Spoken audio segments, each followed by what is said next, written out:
আর অধিকাংশ মানুষের ইনকাম কম, তা দিয়ে স্ত্রীকে আলাদা বাসায় রেখে বাপ মাকে পালা, চিকিৎসা খরচ এটা অনেক ব্যয়বহুল হওয়াতে এই পুরুষরা এই বিধানটা পালন করতে হিমশিম খাচ্ছেন, এটা আমরা জানি। এক্ষেত্রে আপনার করণীয় কি? আপনার করণীয়, আপনাকে ব্যালেন্স করে চলতে হবে। আপনি ওই আচরণটাই করবেন যেটা আপনার সাথে করা হয়েছিল। আপনি ভুলে গেছেন মায়ের পেট থেকে নিয়ে এত বড় হয়ে যাওয়ার দৃশ্যটা ভুলে গেছেন? আপনি কি ভুলে গেছেন যে আপনার বাপ মা আপনার জন্য কি করেছে, স্যাক্রিফাইস কতটা করেছে? যাদের ঘরে অল্প পুঁজি, আপনার বাপ মা অনেক কিছু তাদের প্রয়োজনটাকে কিন্তু পুরা করেনি। একটা দুধের ডিব্বা যদি 500 টাকা দাম হয়, যে বাবার ইনকাম যদি কম হয়, এমন কোনো ঘটনা ঘটেছে যে আপনার বাবা আপনার সে দুধ এনে দেয়নি? কিন্তু আপনাকে তো দিয়েছে। আপনার বাপ মার অনেক প্রয়োজনগুলো তারা পুরা করেনি, আপনার প্রয়োজনটা পুরা করা হয়েছে। আপনার শিক্ষাগত দিক থেকে, চিকিৎসাগত দিক থেকে আপনার বাপ মা আপনাকে করে যাচ্ছে 30 বছর। এখন আপনি ইনকাম করতেছেন, আপনার বাপ মা হয়তো বেঁচে থাকবে 10 বছর, 20 বছর, তাও প্রতিদিন তার লাগে না। কিন্তু এখন আপনি প্রশ্ন তুললেন যে আমি কাকে দেখব, বউ বাচ্চা স্ত্রী না আমার পিতা মাতা?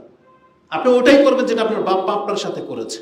ওয়াহসিন কামা আহসানাল্লাহু ইলাইক, যেটা আল্লাহ বলেছেন, কারণকে করা হয়েছিল। এবং আল্লাহ সুবহানাহু ওয়া তাআলা বলছেন যে উত্তমের বদলা উত্তম ছাড়ার কি হতে পারে, যেটা সূরা রহমানে আপনি পাবেন।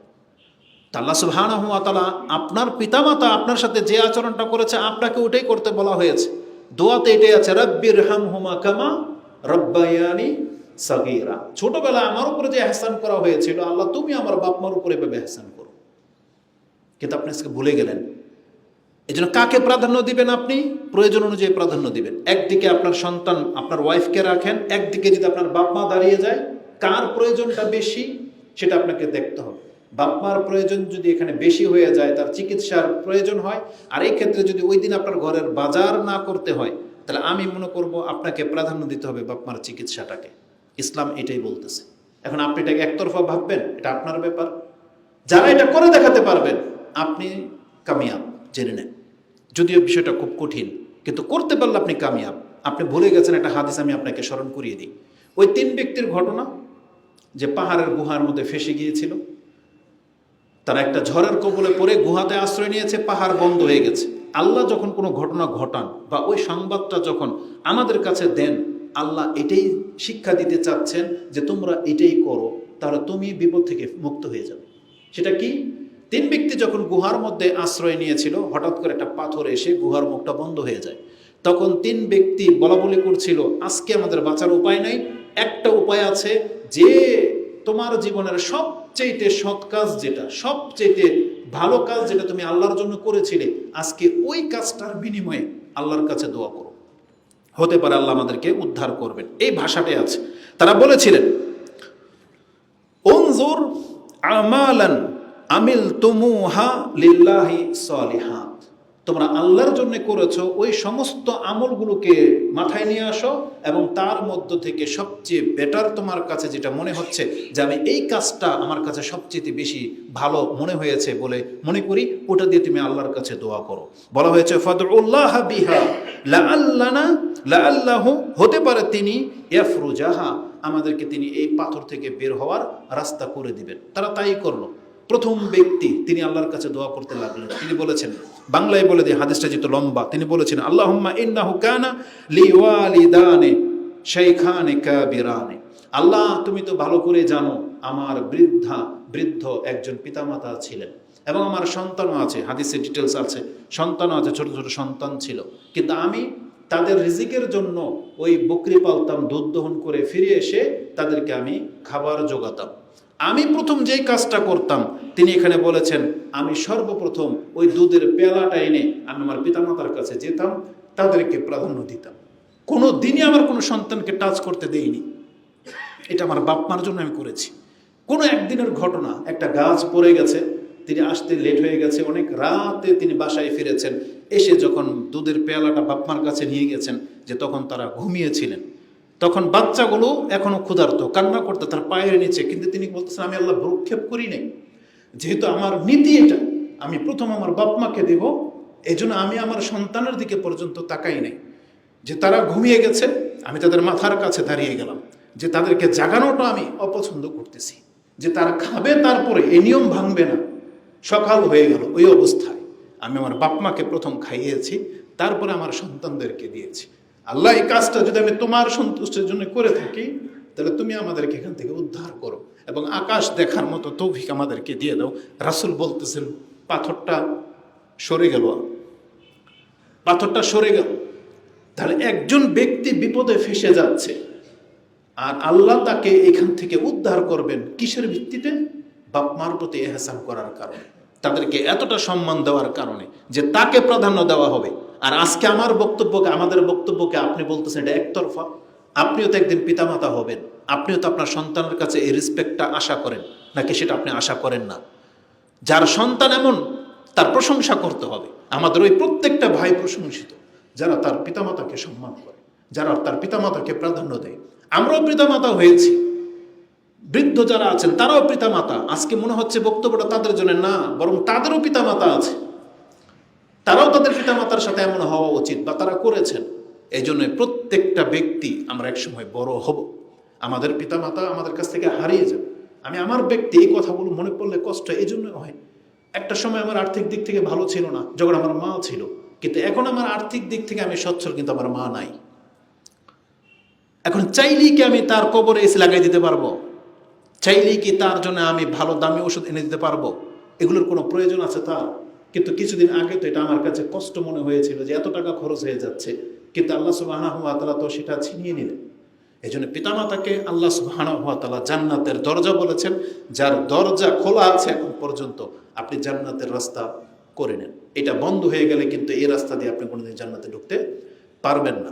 এই জন্য এটা হচ্ছে সর্বোচ্চ বিষয়, যে যেই ব্যক্তি তার পিতামাতাকে প্রথম প্রাধান্য দেবে।